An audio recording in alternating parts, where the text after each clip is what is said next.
This week I want to talk about the practice of living with purpose. How do we tap into our inner wisdom to guide us to a greater unfoldment? We have this unique kind of recovery meeting here at Mile High Church, and each week we have specific topics that form the basis of our conversations. We do this every Wednesday at 6 online. And a couple weeks ago, our topic was emotional mastery. And part of that conversation was about how, as alcoholics and addicts, we pretty much messed up the first half of our lives. And now that we're sober, how do we get on with this business of recreating our lives and creating lives with purpose? And realizing that, gosh, now we have this opportunity to have a better understanding of ourselves so that we can be a beneficial presence in the world. And being a beneficial presence in the world really goes beyond our job. It goes beyond how much money we make. It goes beyond our material possessions. And I think that this is part of our individual purpose and also part of our purpose as our wonderful community of Mile High Church, to be a beneficial presence in the world. Carl Jung said, "At times I feel as if I am spread out over the landscape and inside things, and am myself living in every tree, in the splashing of waves, and the clouds, and the animals that come and go, in the procession of the seasons. There is nothing with which I am not linked." And indeed, becoming aware of the oneness of all life is one of the best ways to embark on this path of living with purpose. And so I want to focus on 3 areas that we can expand within ourselves to enlarge this process of living with purpose. And the first is mindfulness. We have so many things distracting us in our world today. Electronic devices, busy work schedules, family schedules, constant news tweets and information. And how often do we really slow down and pay attention to the world around us? And how often do we slow down and pay attention to what is right in front of us? What have we missed in our rush to get from here to there? I was just at Denver Airport a few months ago, and we were all starting to line up at our 1, 2, 3, 4 boarding gates. And the gate agent got on the intercom and asked for everyone's attention, which was odd because we weren't even close to our boarding time. And she asked all of us to stop looking at our phones and look outside. And I have to say that as I looked around that gate area, 80% of us, including myself, we were all on our phones. And she asked us to stop, to look up, and to witness this beautiful sunrise that was taking place in the windows outside. And there was sort of this collective gasp as everybody looked outside and saw this spectacular sunrise. And how many of us would have missed it? Because we were on our phones, we were on our iPads, we were doing something else, and we weren't present to the beauty that was around us in that particular moment. And it was such a great reminder that the universe is just waiting for us to wake up and notice the beauty and the presence of the divine that is always around us if we just take a moment to be present to it. And then once we started boarding, the other interesting thing was that she looked every single person in the eye and said, "Good morning, how are you doing today?" in a way that was truly meaningful. She wasn't doing it because it was part of her job. You could tell she really meant it. And what a beautiful example of just being present in the moment. And it also showed how much she really cared. She cared about her job. She cared about the people she was serving. And so the question that it leads me to is, are we experiencing life with our whole being?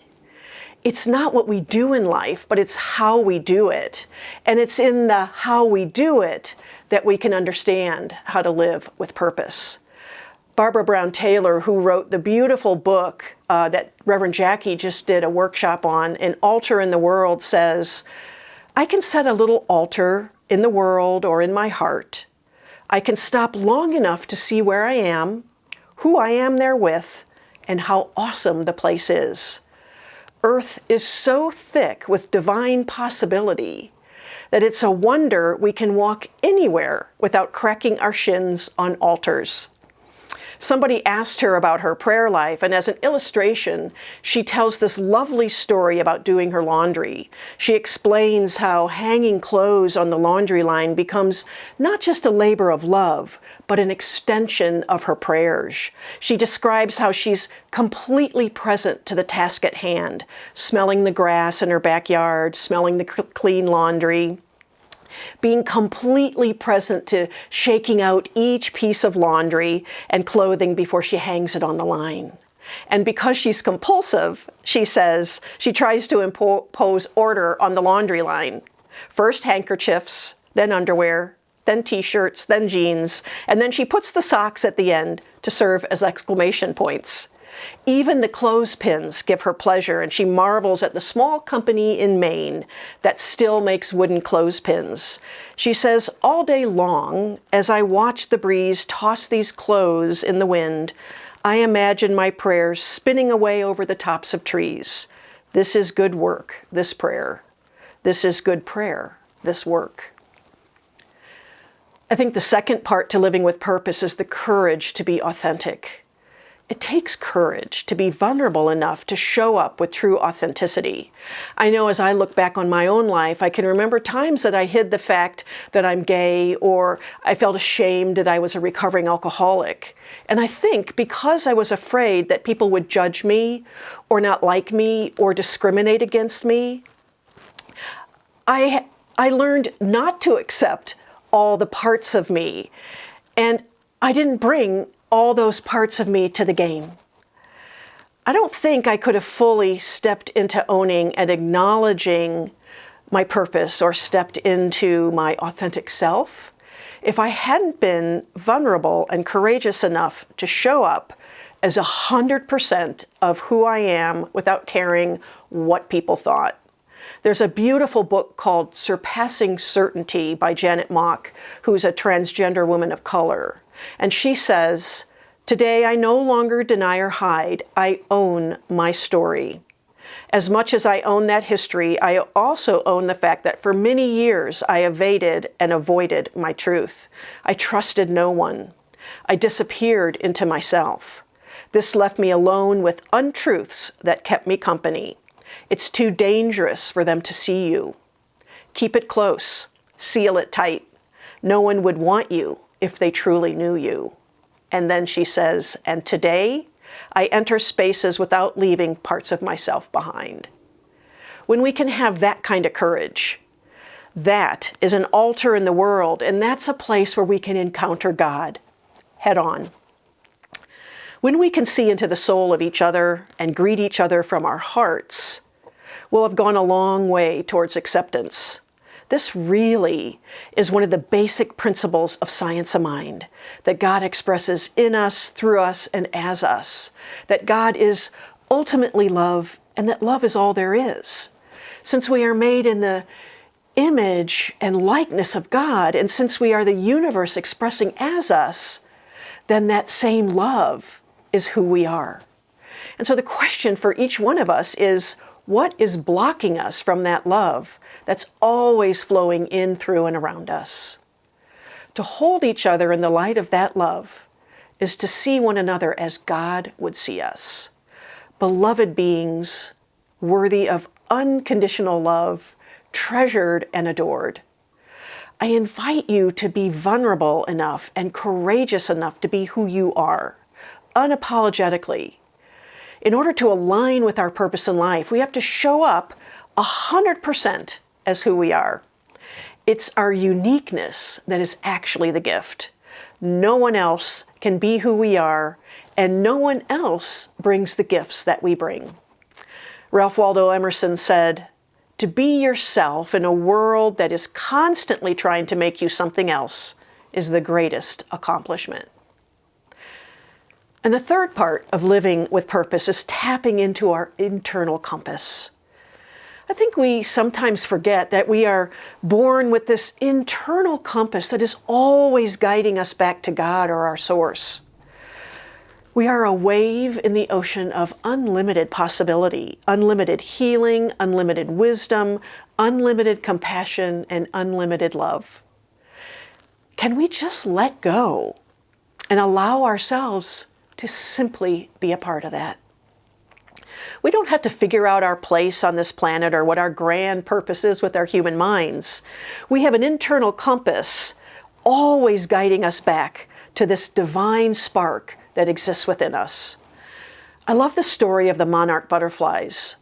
They overwinter in this remote mountain peak, one single remote mountain peak in Mexico that was only discovered in 1975. And what's astounding about this seasonal migration is that it happens over 3 generations. The monarch butterfly makes one of the longest migrations on Earth, and it does this with pinpoint accuracy, despite never having flown the route before. They start from this very small mountaintop in central Mexico, and they fly to an area in Texas where they feast on milkweed and then lay eggs. Those eggs end up as the 2nd generation butterfly that then flies to the northern part of US, the southern part of Canada, and then they lay eggs. Those 3rd generation butterflies that emerge from the chrysalis in late summer and early fall somehow have the instinct to fly 3,000 miles south to a sunny ancestral haven in Mexico that amazingly they have never been to before. And how does this fragile little wind-tossed butterfly find its way, only once, mind you, across prairies and deserts and mountain valleys and even over cities to this remote pinpoint on the map of Mexico? What is their internal programming or instinct that guides them and steers them home over 3 generations? I think that we have this exact same internal guidance system, this exact same internal compass that's always guiding and leading us back to our source, God, infinite intelligence, whatever we choose to call it, that out of which we came, and that which moves and breathes and expresses as us. This is our inner divinity, and it's a reminder that when we can remember the truth of who we are, amazing expressions and children of God, then we can really step on the path of expressing our purpose. Don't be afraid to be who you are. Once you stand in that light, your purpose will majestically unfold in front of you. And what if, like that 3rd generation monarch butterfly, our main purpose is simply to return home, to return to the source of all that is, to the divinity that exists within us. By being present in the moment, by living our life with courage and paying attention to our inner compass, we can begin to discover our purpose and the joys of life that is always inherent within us. Do you have anything in your life left halfway finished? A conversation, perhaps, that needs to be completed? Do you regularly make time for those that you are closest to in life? Are you willing to be courageous and vulnerable enough to tell the world who you really are? Are you present enough to heed the directions of your inner compass? And finally, and most importantly, are you willing to say yes? And so as we contemplate those questions, I'm just going to invite you to close your eyes as we move into prayer. So just taking a deep breath,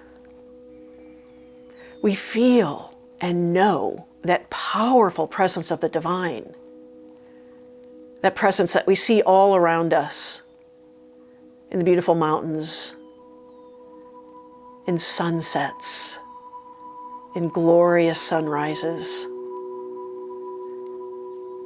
in the changing leaves that we see everywhere around us this fall. And we recognize that beautiful hand of God that is present everywhere. And in this moment, we align ourselves with that powerful presence, knowing that There is divine spark that exists within each and every one of us that is expressing as us so beautifully, so uniquely. And in this moment, I absolutely know and affirm that each and every one of us step into the courage, the vulnerability, the authenticity to fully 100% express that, to embrace those qualities that allow us to live with purpose. We become present to our surroundings. We allow ourselves to express purposefully as who we are. And we recognize the internal compass that is always guiding us back home. And I give so much thanks for this. I am grateful for these awarenesses, grateful for the beautiful gift that each and every one of us brings to this planet, knowing that it is unique, it is purposeful. And I know that as I release these words into that beautiful alchemy of love and law, that all is well, because all is God, and so it is.